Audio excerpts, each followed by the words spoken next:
ouvinte, eu sou Rodrigo Guedin, este é o Nós da Internet, podcast de entrevistas com gente que gosta de falar de governança da internet e que de algum modo interage com o Comitê Gestor da Internet, o CGI.br. Estamos em um belo aquário, no meio da 15ª edição do Fórum da Internet no Brasil, o FIB15, em Salvador, Bahia. Nesta primeira temporada, nós celebramos os 30 anos do CGI.br, conversando com pessoas que fazem parte da história do CGI e da internet do Brasil. O mais legal, todas elas ainda na ativa. É uma honra para mim estar aqui no papel de entrevistador. São 30 anos tecendo a internet no Brasil. O convidado de hoje é diretor executivo do Instituto NUPEF, ingressou em engenharia na Poly USP, mas é mestre em economia pela York University do Canadá, onde fez doutorado em pensamento social e político. Foi cofundador do IBASE com Betinho, foi diretor de tecnologia e planejamento da Rede de Informações para o Terceiro Setor e um dos pioneiros do desenvolvimento da internet no Brasil, ao criar o Alternex em 87 e o primeiro provedor de serviços de internet do país em 89. Liderou o projeto da internet na Eco 92, em parceria com a Rede Nacional de Pesquisa e a Associação para o Progresso das Comunicações. Trabalhou para a criação do CGI.br, foi indicado membro em 1995. Em 2003 participou da sua reestruturação e foi eleito para representar o terceiro setor até 2017. Carlos Afonso, CA, bem-vindo. Obrigado. Só por essa introdução, a gente já sabe que tem muita história para contar aqui. Quando eu conversei com o pessoal do CGI, fiz as minhas pesquisas, uma das primeiras histórias que me contaram foi a de um lendário jantar ali no início dos anos 90. Você, o Betinho, o então ministro Sérgio Mota, e me falaram que esse jantar foi, assim, importantíssimo, quase um marco para a internet no Brasil. Conta essa história para nós. Pois é. É interessante fazer um pequeno preâmbulo de por que eu me meti nessa história de... Além do fato de eu ter uma formação em engenharia, mas no Canadá, a gente trabalhava com pesquisa, claro, né, para o curso de economia e o doutorado em pensamento social e político, e usava a biblioteca da universidade, onde você fazia consultas num terminal naquela época, que era década de 70, né? E essa consulta chegava a universidades canadenses e americanas. Era em rede, naquela época. Já nos anos 70.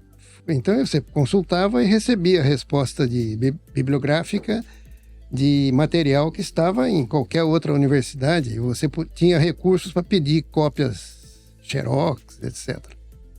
Aliás, era impressionante a liberdade que se tinha para usar a máquina Xerox dentro da biblioteca, né? Que é fantástico, porque por questões de direitos autorais, etc. E aí eu fui aprender que aquelas máquinas que eles chamavam de computadores também podiam se comunicar. Na época eu não tinha muita ideia disso.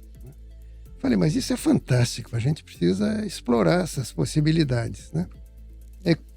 E foi a época também que foram lançados os primeiros computadores caseiros, o Apple II e o IBM PC, né? Em um intervalo de um ano um do outro.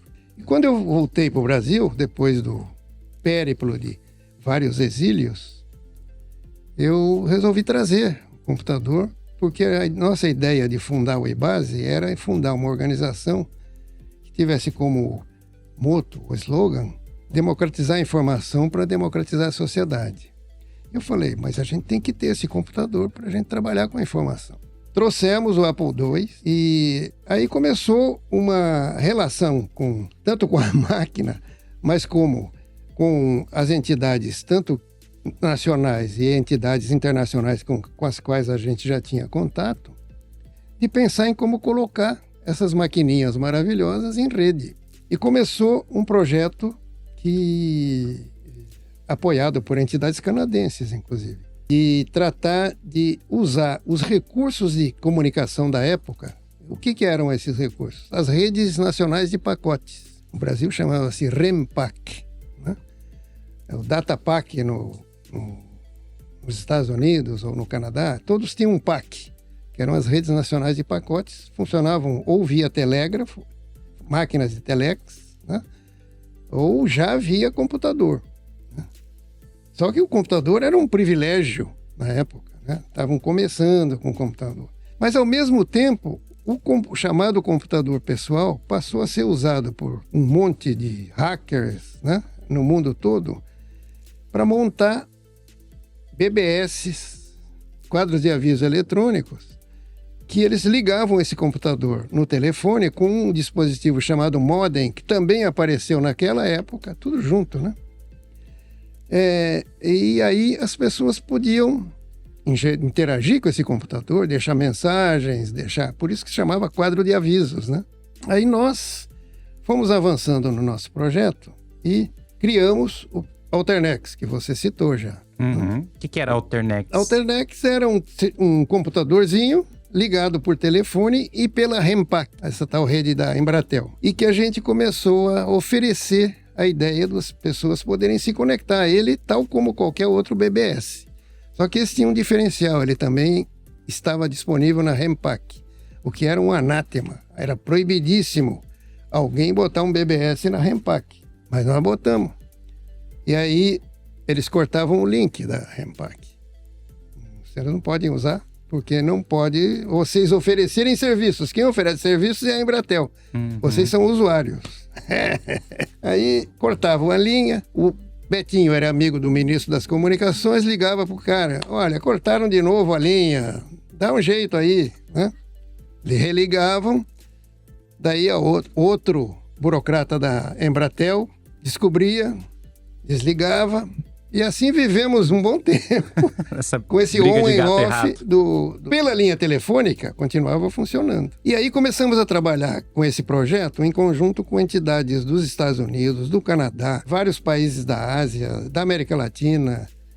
E um italiano, era um religioso italiano, chamado Henri Fulbert, ele criou um projeto de documentação em Roma que já usava o recurso primitivo, vamos dizer assim, para os dias de hoje, de comunicação via computador para poder fazer consulta à base de dados bibliográfica que ele tinha, né? E era de informações sobre direitos humanos, etc. Trabalhava muito com a África, que a situação era, como é hoje ainda, né?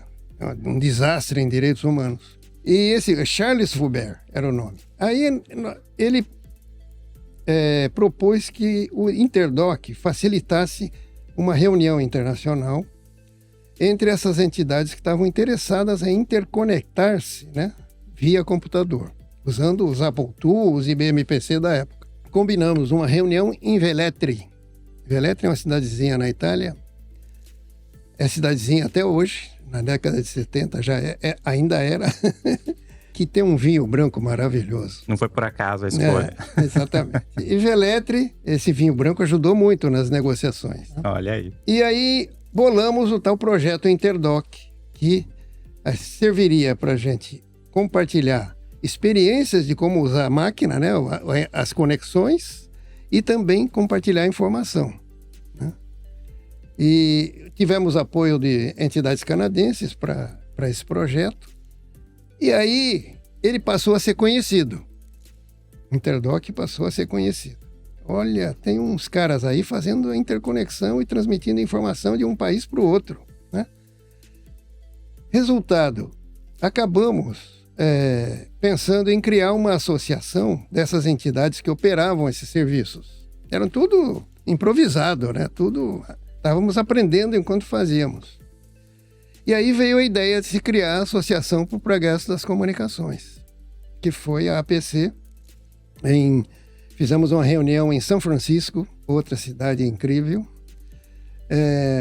e ali se criou a APC com a participação especialmente de duas entidades que eram muito avançadas nessa comunicação, que era o Instituto de Comunicações Globais de São Francisco, que já era ligado à internet de Stanford, naquela época. E o Greennet da Inglaterra, que também tinha uma experiência avançada com essas redes. E aí começou, através da APC, a gente se familiarizar com a ideia da internet. Foi muito interessante. Veja só, eu saí de lá da biblioteca da York University, quando eu fui descobrir que computadores podem falar um com o outro, e acabei nisso, né? E aí vem a ideia da Eco 92. Essa era uma das perguntas que eu ia fazer.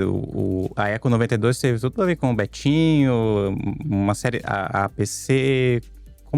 Como foram esses bastidores? Olha, isso foi muito interessante, porque uma vez que essa rede se tornou conhecida do grupo de trabalho da ONU que estava organizando a conferência, um engenheiro, ele era húngaro, ainda, está vivo ainda, ótimo cara. Ele especialmente se interessou pelo que a gente estava fazendo, esse projeto Interdoc, a APC, etc. Ele falou, eu acho que vocês têm condições de levar a internet para a conferência.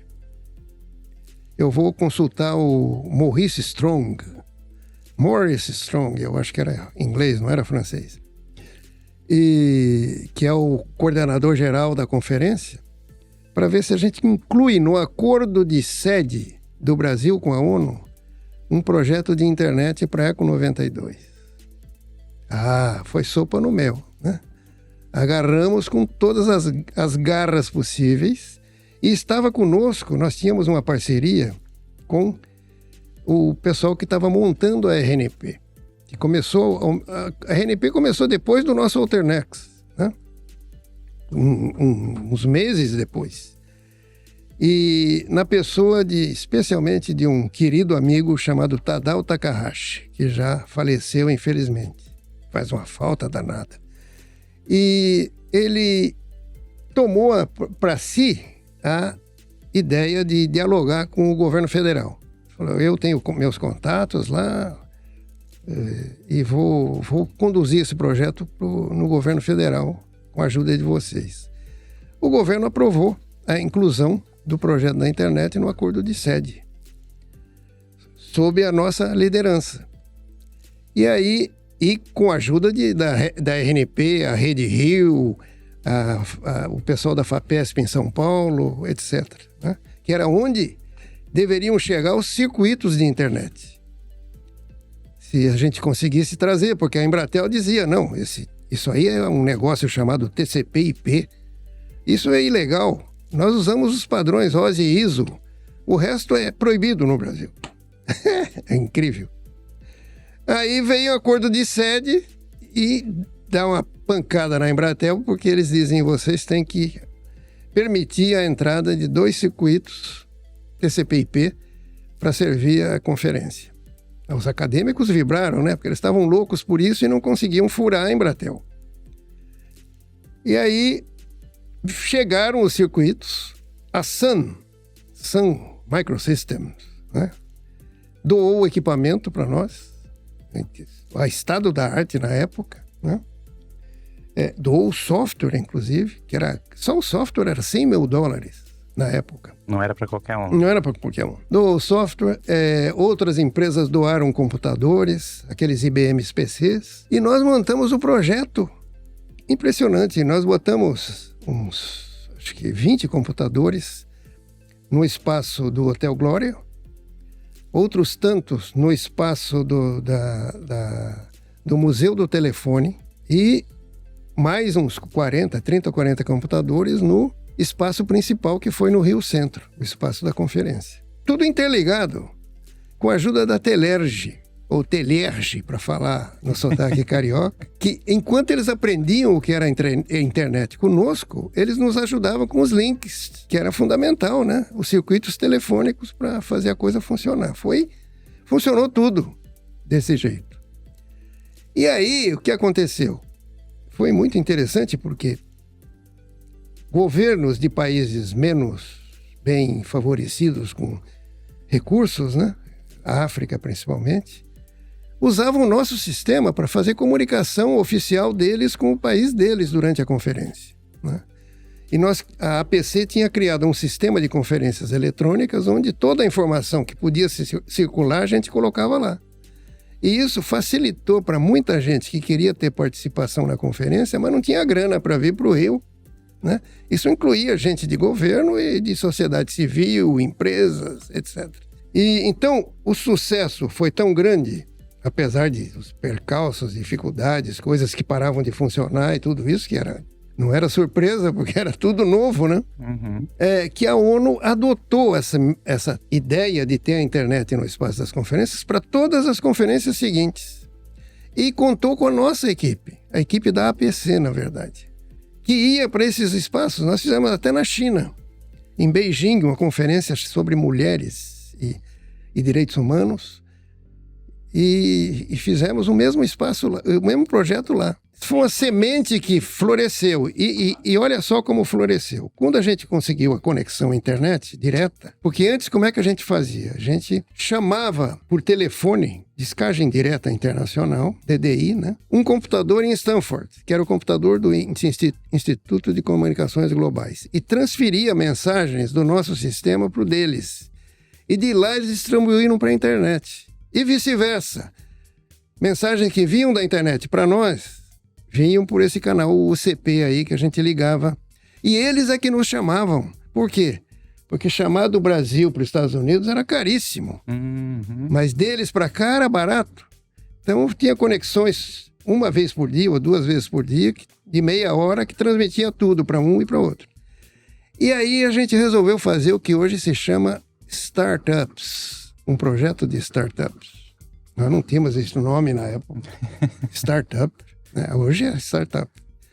Que foi o seguinte, nós começamos a convidar as dezenas de BBS que já existiam no Brasil, que funcionavam na linhazinha telefônica, para se conectarem a nós, ao nosso servidor, para poderem fazer com que suas mensagens trafegassem para a internet através dos Estados Unidos, através do nosso link. 56 BBS se conectaram a esse serviço. Foi um sucesso danado. E aí, os acadêmicos lá no Rio de Janeiro começaram a não gostar. Eles disseram, esse é um link, essa história de acadêmico não é fácil. E olha que eu tenho mestrado e doutorado.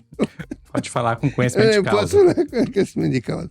Esses acadêmicos, eles diziam, os nossos links, eram da sociedade os links, mas os nossos links, eles não permitem uso comercial. Vocês estão fazendo uso comercial. Como estamos fazendo uso comercial? Permitindo que os BBS se conectem a nós?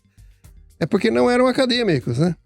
Sim. E eles diziam, não, a NSFNet dos Estados Unidos vai cortar nosso link por causa disso. Que jamais eles fariam um negócio desse, né? Mas a gente conseguiu convencê-los.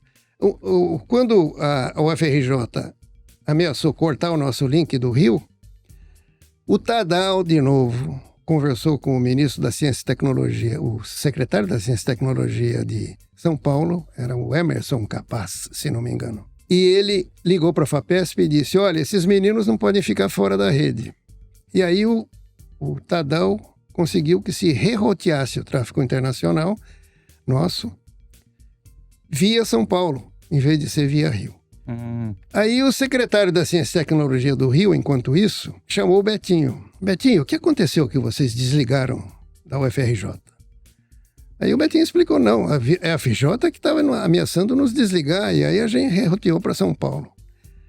Ah, mas não pode isso, não pode acontecer, onde já se viu? Ué, mas conversa então com a UFRJ que a gente volta.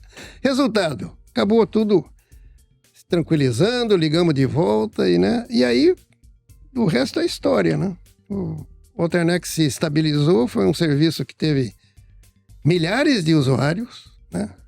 Todo o pessoal mais antigo que usa a internet hoje, lá pelo menos na área do Rio de Janeiro, mas em vários outros lugares do Brasil e de outros países, usou o Alternex eventualmente. Começaram no Alternex. Aprenderam ali essa história de e-mail, de mensagens de conferências, etc. Então foi muito interessante. E nós montamos com a RNP, Tadao Takahashi de novo, um curso lá no IBASE, que a gente chamou de Centro de Informações de ONGs, que deu curso para vários dos jornalistas que hoje pontificam aí na internet, nos jornais, como especialistas em internet. Olha só. Aprenderam com a gente lá, né? Um trabalho bem completo. O Betinho aparece muito na sua história. Parece. Como vocês se conheceram? Essa é uma curiosidade muito grande. Nós nos conhecemos no exílio, né? Em qual país? Principalmente no Panamá. Porque no Chile nós éramos de partidos opostos da esquerda brasileira, né? E a gente não se falava muito. A gente falava muito com a esposa dele, a Maria Nakano, que é maravilhosa. Está viva até hoje. Mas aí, nós somos especialistas em exílio, né? Nos exilamos no Brasil porque os caras não gostavam da gente. E fomos para o Chile. Lá no Chile apareceu um tal de Pinochet que também não gostou da gente. Tivemos que sair e fomos parar no Panamá, Betinho e eu. E foi no Panamá que a gente teve uma interação pessoal maior, muito interessante, né? E de lá acabamos indo para o Canadá, porque o Panamá estava negociando o acordo do canal com Henry Kissinger. Com o Kissinger determinando ao governo do Panamá que não podia haver negociações se aqueles exilados, que eram não só do chilenos, como brasileiros e paraguaios e uruguaios, tem um monte de latino-americanos, permanecessem no Panamá. Ele tinha que se livrar da gente. Aí o ministro de Relações Exteriores do Panamá, era o Torrijos, né? Nos chamou para uma conversa e disse, nós não temos saída, porque ou negociamos o canal agora, ou ele vai embarrar tudo por causa de vocês aqui. Então nós vamos fazer o seguinte, para onde vocês querem ir? Vocês já negociaram um destino? Se negociaram, nós pagamos tudo para vocês viajarem. Passagem, etc, etc. Só que tem um detalhe, passagem só de ida, né? Vocês estavam empacando o canal do Panamá. Exatamente. E aí nós negociamos com representantes do Canadá para ver se a gente podia ir para o Canadá. E quem nos entrevistou, fez a entrevista para checar quem nós éramos, etc. Perguntava aquelas perguntas idiotas. Vocês são, ou já foram, ou já tiveram alguma simpatia com algum partido comunista? Perguntas idiotas desse tipo. E quem nos entrevistou, vergonha para o Canadá, na verdade, na época, né? Apesar de eu amar o país, foi uma vergonha. Os que nos entrevistaram eram os americanos. Faziam o serviço para o Canadá. Eles é que decidiam se a gente podia ir ou não. Resultado, o Canadá vetou. E aí nós, principalmente o Betinho, com seus contatos com igrejas da AP, etc., contactou igrejas do Canadá, né? E que fizeram contato com os representantes das igrejas progressistas na Jamaica. Porque a Jamaica era do Panamá, para chegar ao Canadá, você tinha que fazer uma baldeação, uma escala em Kingston, na Jamaica. E o diretor do aeroporto era um cara ligado a esses religiosos. O diretor do aeroporto de Kingston. Aí chegamos lá e falamos, ok, o Canadá não quer a gente, mas a gente quer o Canadá. Então, vamos pedir para o Panamá uma passagem. Panamá, Kingston, Toronto. Ele nos deu, né? Aí chegamos a Kingston, Betinho e nós, né? E em Kingston, você tinha que entrar no avião da Air Canada. Cadê a visa, o visto, etc. O diretor do aeroporto pegou nossos passaportes. Não eram passaportes, na verdade. Era uma capa de passaporte panamenho, dentro uma folha de papel almaço com salvo-conduto do Canadá. Esse era o nosso passaporte. Muito bom. E ele pegou os passaportes e falou, olha, eu estou aqui com os passaportes dessas pessoas, já estão liberados, tá? Podem entrar no avião. O comandante falou, dane-se. Dane-se, eu não quero saber disso aí, não vou discutir com o diretor do aeroporto, né? E deixou a gente entrar. E aí chegamos em Toronto, o Betinho com um saco assim, desse tamanho, de roupa, não sei como ele arranjou aquilo, eu com outro saquinho carregando um violão e uma malinha com o que a gente ainda tinha de alguma coisa. Os caras olharam aqueles retirantes chegando, que isso? E me botaram na frente porque eu era o cara que falava supostamente inglês, né? E meu cunhado também foi com a esposa dele. E aí, rapaz, foi uma epopeia danada que acabaram... A igreja canadense estava no aeroporto nos esperando. Aí eles não puderam nos devolver. Entregaram nas mãos da igreja. Né? E aí, pronto, conseguimos entrar no Canadá. O pai do Trudeau atual, que era o primeiro-ministro, nos deu um visto provisório.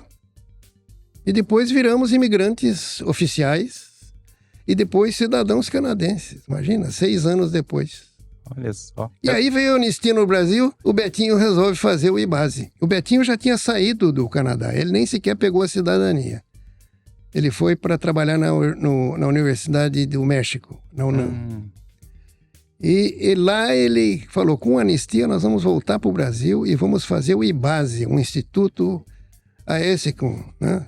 Democratizar a informação para democratizar a sociedade, um centro de pesquisas, não sei o quê. Eu falei, legal, eu topo, mas eu tô aqui no Canadá, como é que faz? Vamos pro Brasil, eu já tô saindo. Ele voltou pro Brasil e eu fiquei no Canadá tentando conseguir recursos para começar o projeto, né? Já com a cidadania canadense. E consegui.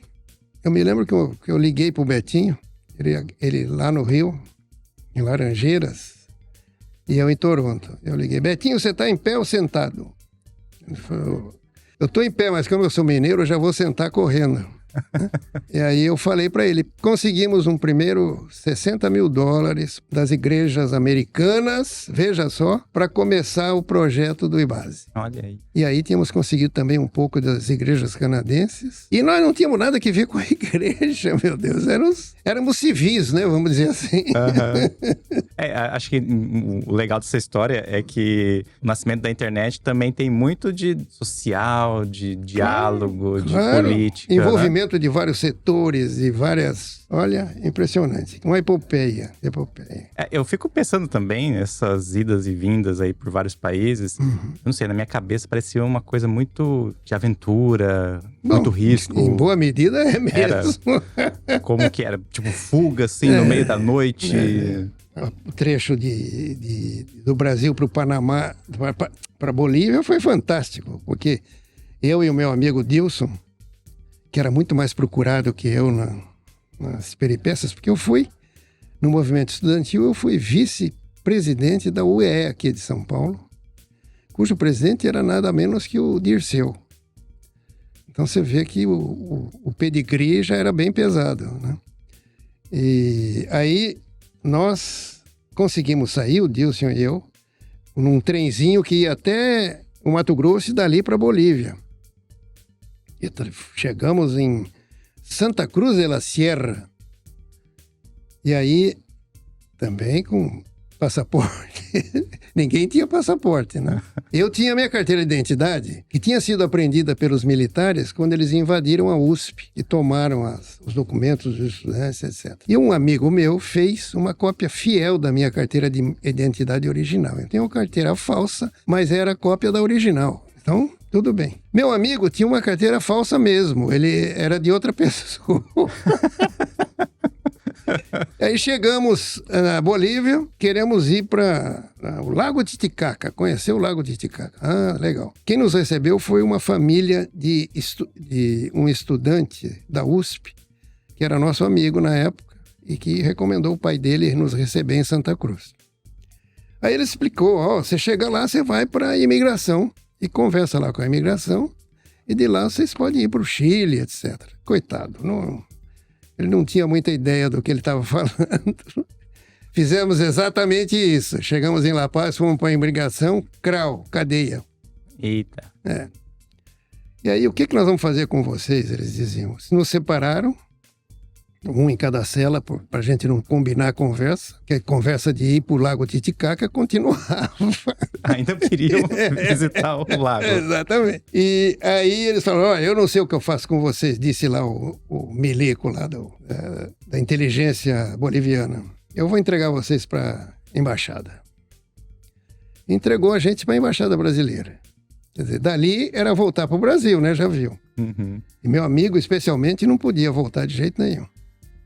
Mas o embaixador era um velhinho que estava para se aposentar. Ficou amigo nosso. nos levou para almoçar na casa dele, deu o passaporte para nós sem consultar o Brasil, e foi o espetacular porque o meu amigo recebeu um passaporte legítimo no nome falso. Olha só. Um negócio... E viram o Lago Titicaca, afinal? Nada de Lago Titicaca. Ah, não. Nunca. Dali direto para Santiago, entendeu? Agora tínhamos passaporte, pô. Aí foi tranquilo. O Chile foi tranquilo até que apareceu aquele sujeito chamado Pinochet. Eu trabalhava no escritório de planificação nacional da Presidência da República. Por isso que eu digo, quando o Carlinhos me mostrou aquela imagem, que eles fizeram um quadro com a minha cara, né? Eu fiquei parecido com o Allende. Quando ele me mostrou, eu falei, ué, você tá me dando um quadro do Allende? Que bom, ele era meu amigo, eu trabalhei com ele lá no Chile. Ele falou, não, é você, seu idiota. Lá no Chile tem uma história também de uma proto-internet no Chile. Tinha. Até o Morozov fez um podcast recentemente. Exatamente. Né? Na verdade, era um sistema de informações em que o nosso escritório, que era a ODEPLAN, Oficina de Planificação Nacional da Presidência, participou organizando as informações. Eu lembro que me pediram para fazer um formulário de entrada de dados. E eu não tinha ideia desse projeto. Eu imaginava que era um projeto de outra organização do governo, que se chamava Corfo, Corporação de Fomento, que estava organizando um sistema de armazenagem de dados do governo, mas eu não imaginava que era esse. E só fui saber depois, quando já no exílio do projeto, que eu involuntariamente participei dele fazendo formulários de entrada de dados. Né? Na história até sem querer. Incrível. Bem, mais recentemente você cofundou o Instituto NUPEF, né? O que vocês têm feito de legal lá? Isso foi muito depois, né? Depois. O NUPEF, na verdade, era um núcleo de pesquisa dentro de uma entidade que a Dona Ruth ajudou a criar. E ela era fã desse projeto, que era a Rede de Informações para o Terceiro Setor, a RITS. Foi criada no Rio de Janeiro. A Dona Ruth, eu acabei ficando amigo da Dona Ruth, porque era uma pessoa fantástica. E pena que morreu num momento ruim, inclusive. Mas esse projeto foi muito interessante porque ele também pegou o trabalho que a gente estava desenvolvendo no IBASE do Alternex. O Alternex acabou no IBASE, né? Mudança de orientação da diretoria, etc. E nós levamos para a RITS com outro nome, chamava-se RITSNet agora. E com a mesma coisa, fazendo a mesma coisa. É um projeto voltado à sociedade civil, para conectar a sociedade civil, democratizar a informação. E ficou na RITS. E dentro da RITS nós pensamos num programa específico de trabalho sobre democratizar a informação, que foi a ideia do núcleo de pesquisa, etc. A RITS também acabou. Depois que a Dona Ruth faleceu, então não tinha chance de continuar mais. E aí nós montamos o NUPEF como uma entidade separada. E aí virou Instituto NUPEF, né? E aí continuamos e trouxemos também o projeto que era Alternex, depois virou RITSNet, trouxemos para o NUPEF. O NUPEF mantém o projeto até hoje, como a gente batizou de TIWA, Projeto TIWA. Foi mudando de nome, mas é com a mesma característica. Mesma missão. Muito legal. Antes da gente começar a gravação aqui, você estava me comentando de algo que você vê no Blue Sky. Você usa o Blue Sky? Uso o Blue Sky. O que você usa no dia a dia? É uma curiosidade minha que eu estou perguntando para todos os entrevistados. Dou uma olhada no Twitter para ver o que anda lá acontecendo. Até pelos ossos do ofício a gente tem que acompanhar, né? Facebook, eu jamais publico nada no Facebook, mas olho o Facebook. Olho também aquela loucura que é o Instagram. Eu acho uma loucura aquele treco. Porque é uma mescla gigantesca de mutretagem, com gente se promovendo. Olha, um negócio de louco. Uma cacofonia. E com coisas honestas, coisas importantes, né, misturadas. E eu uso o Blue Sky regularmente. Me comunico mais na rede social com o Blue Sky. e que tem também, já está contaminado com todo tipo de maluco, né? E aí, às vezes, a gente reage e as discussões não são bonitas, né? E tem esse tipo de coisa que acontece muito no Twitter, começa a acontecer no Blue Sky também. Meio difícil ultimamente. É. Sua dieta informacional, além das redes sociais, o que mais você... Eu fico assim, muita coisa, muita informação, os fluxos de informação hoje são enormes, né? Tsunami. É um tsunami. Como que você lida com isso? Isso é muito difícil de lidar, porque tradicionalmente, é o que eu sempre digo, né? O meu telefone celular é o telefone talvez mais antigo da rede, da rede telefônica celular brasileira, porque desde lá da Telerge que eu tenho aqueles tijolos, né, com o mesmo número. Ele mudou por razões técnicas, que tem que botar um 9, etc. Mas é o mesmo número, todo mundo sabe. É um dos telefones mais conhecidos. Então eu recebo uma quantidade de spam espantosa. Né? Todo mundo liga para mim. Então eu evito o celular, mas me comunico muito com as redes. E e-mail uso muito. E o e-mail também é contaminadíssimo, uma das coisas mais perigosas da internet. O e-mail. Porque é através dele que eles conseguem senhas, conseguem, mais do que ainda o WhatsApp, etc., eles conseguem tentativa de coisas golpe. no e-mail. E esse fenômeno terrível de um software de captura de dados, que é a ransomware, né? Que os caras usam esse software para bloquear dados do seu aparelho, do seu computador, e às vezes da sua rede inteira, e em troca de um resgate. E usam, o advento da criptomoeda também é outra tragédia, porque criptomoeda é o meio preferencial desses caras para poderem obter os resgates, né? Facilitou bastante. E o problema é que o software, para você lidar com essa ransomware, ser um hacker que faz ransomware, está disponível na internet. Você pega e monta o seu próprio esquema, né? E ataca as pessoas, e muita gente cai nisso, né? E muita gente cai sem perceber que seus dados não foram criptografados. Ele só ameaçou. Mas a ameaça já é suficiente em grande parte para as pessoas que não conhecem bem como funciona caírem e pagarem alguma coisa pro desgraçado, entendeu? Então, golpista blefa e as pessoas caem, né? Ou a famosa, sua conta venceu, precisamos da sua senha para atualizar e não sei o quê. Isso é toda hora. Nós operamos o Exalternex, né? Que agora se chama Tiwa, né? Lá no PEF. E ele tem um serviço de e-mail para muitas entidades usam o serviço de e-mail que nós temos lá, com seus domínios próprios, né? E a gente recebe uma carga de ataques de todo tipo, diariamente, mais centenas e centenas. Isso é um pequeno provedor, sem finalidade lucrativa ali, né?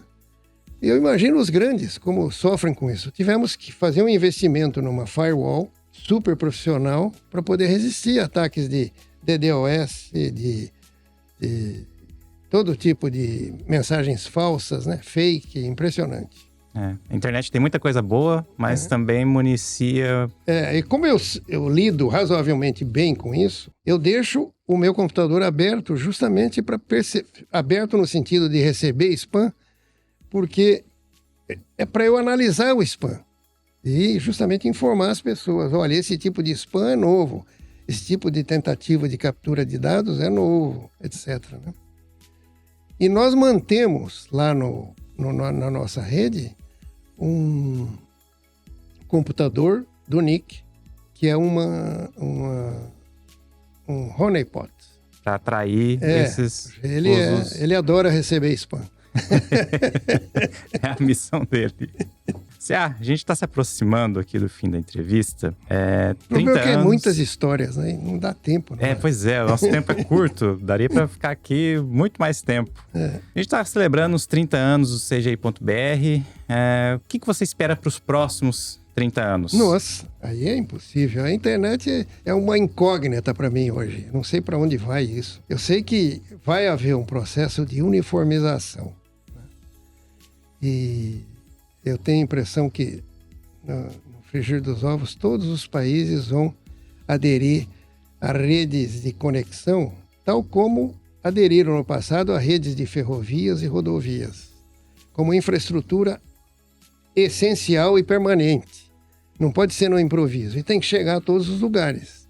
Numa comunidade indígena, lá no interior da Amazônia, tem uma estradinha que chega lá, né? E é permanente. Então é isso que nós temos que batalhar para ter, né? Nos 5.500 municípios e todas as suas aglomerações, a rede tem que chegar de forma permanente, né? E não depender do Elon Musk e seu brinquedinho lá de cima. Muito bom. Né? Então, eu acho que aí a governança da nossa internet precisa continuar do mesmo jeito que a gente tem feito. Uhum. Porque, veja, à medida que essa rede de interconexões se espalha por todos os municípios e é ubíqua, abrangente, mais vamos necessitar da interconexão entre elas. E o NIC tem o melhor projeto de interconexão do planeta, que são os PTTs, né? Que hoje é o maior do planeta em número de sistemas autônomos conectados e em tráfego. O de São Paulo é o maior do planeta, em tráfego. Impressionante. É uma coisa que espanta, porque está os Estados Unidos lá e não tem essa estrutura que a gente tem, né? Em parte porque não existe planejamento central nos Estados Unidos para isso. É tudo deixado para a iniciativa privada. E aí cada um faz o seu, sem muita coordenação como deveria ser, né? E nós conseguimos fazer um sistema de pontos de troca de tráfego que é sem fins de lucro, para atrair todos os sistemas autônomos para trocarem tráfego otimizado, com qualidade, né? Estamos bem posicionados, então, na busca dessa universalização. Muito. E eu acho que se a gente conseguir manter esse trend de coisas que a gente tem mantido e feito, né? Como o centro de pesquisa, os 2 centros de pesquisa que tem lá no NIC, né? O CWeb e o CETIC, e esses sistemas de apoio à troca de tráfego e de sistemas de oferta de serviços de streaming, etc. Olha, é isso, é por aí. Essa é a missão do CGI-BR. Outras entidades, outras instâncias têm que trabalhar nas camadas de cima, segurança, etc. Mas o CG também tem esse papel de ensinar sobre segurança, capturar os riscos que vão aparecendo e explicar os riscos para as pessoas e para as entidades e para as empresas, etc. Esse é outro papel fundamental que tem que continuar. Céa, eu lembro que a gente começou com uma pergunta, eu ainda tô esperando a resposta, hein? Não vou te deixar sair daqui sem falar pra gente como é que foi aquela reunião determinante pra internet no Brasil, um jantar, na verdade, você, Betinho e Sérgio Mota. Foi interessante por várias razões. A primeira é que tinha eu e o Tadal sem nossas esposas. E o Sérgio Mota e o Betinho com esposas japonesas. Então tinha uma presença japonesa significativa, de origem japonesa, né? Significativa na reunião. Essa é uma coincidência fantástica.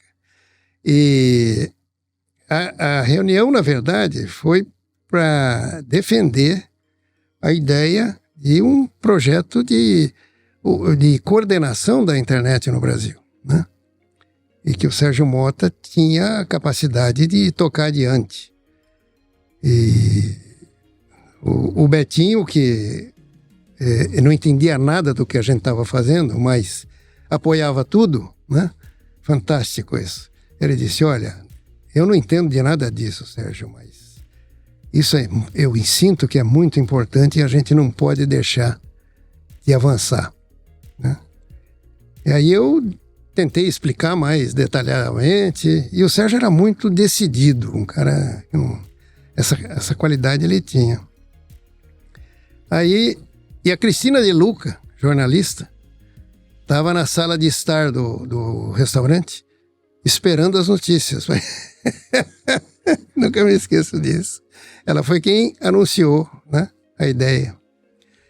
E aí ele saiu convencido que tinha a fazer, convocou o Ministério das Comunicações, o Ministério da Ciência e Tecnologia, E a coisa avançou com a norma 4, com o Comitê Gestor da Internet sendo criados ao mesmo tempo, né? A norma 4, fundamentalmente, define que os serviços de internet em cima das redes de telecomunicações são serviços de valor adicionado e que não podem ser confundidos com as telecomunicações. Então, a legislação ou a regulação que venha a acontecer é diferente da regulação das telecomunicações. Isso foi fundamental para criar o comitê gestor e tudo isso.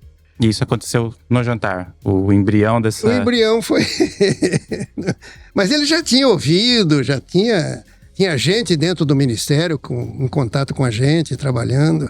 Um dos pioneiríssimos foi o Ivan de Moura Campos, né, que cara muito lúcido, que trabalhou com isso de maneira fantástica e foi o que organizou com o Tadal o primeiro comitê gestor da internet, o primeiro conselho do comitê gestor. Fantástico. Essa história é boa. E a sociedade civil ali presente, porque isso que é uma outra coisa fantástica, nascer uma estrutura dessa já com a visão multissetorial, né? Com a liderança do governo, mas multissetorial. Participação de todos os setores. Isso foi fantástico. E começou a ser um exemplo para o mundo, porque foi a primeira vez que se cogitou de fazer governança da internet no mundo. E nem o nome governança existia. A gente chamava de gestão da internet, né? A norma 4 falava em coordenador, o grande coordenador da internet, algo assim, da rede, né? E a ONU fez eu participei desse grupo, um grupo de trabalho para discutir o que viria a ser a governança da internet. E fez uma definição que a ONU adotou oficialmente. A partir daí, passaram a chamar essa gestão dos recursos da internet de governança. Daí que veio a governança. Se a gente tivesse usado essa palavra antes de criar o CG, ele seria Comitê de Governança da Internet. Mas é a mesma coisa. CGI também. Já pegou o gestor, né? Queria te agradecer, CA. Foi uma conversa muito rica. Muito obrigado. Quer deixar um recado para quem nos ouve aí? Eu só posso dizer o seguinte. Posso ter falado alguma bobagem, mas tudo que eu falei é verdade, viu? Maravilha. Como todo bom podcast, o nosso da internet é distribuído por um feed RSS, o que significa que ele está disponível em todas as plataformas e aplicativos de podcasts. Procure a gente, inscreva-se, dê estrelas, corações, comentários. Você sabe como é que funciona melhor do que nós. Não se esqueça também de seguir o nick.br nas redes sociais. Os links estão na descrição deste episódio e no site nick.br, assim mesmo, sem.com, nick.br. O Nós da Internet é mais uma das iniciativas proporcionadas pelo Registro de Domínios.br. Registro seu. Obrigado pela audiência e até a próxima.